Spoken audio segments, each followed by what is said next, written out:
For context, my mother-in-law and I don't really get on. I recently gave birth and had to stay in hospital as the baby was a bit unwell. 1 hour after giving birth, she had a go at me for not telling when I went into labor and telling my mum who was in the waiting room. I was in so much pain and felt like I needed my mum at that point. Once the baby was born, my husband then alerted my mother-in-law, who came 1 hour after. My mother-in-law insisting on visiting every day for a couple of hours. I didn't want this, but out of respect to my husband, I agreed. And I guess she is the baby's grandma, so I had to let it happen. Anyway, fast forward to day 5, she brought this homemade broth, which is apparently meant to help with postpartum recovery. She sat down and told me to have it right now. I was getting a weird feeling from her, combined with her desperation for me to drink it. So I refused twice and said, "I don't feel like it," she asked again.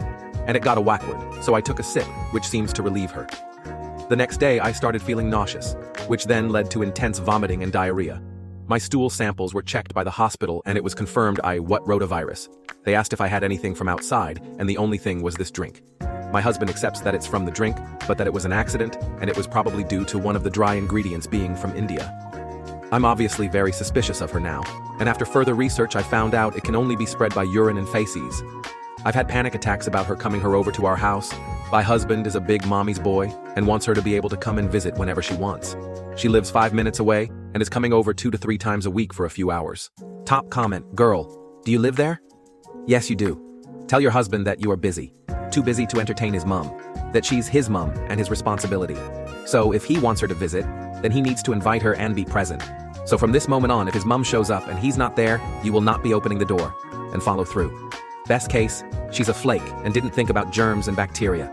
Worst case, she wants you out of the way, so she has unfettered access to your child. Hope for the first and plan for the second.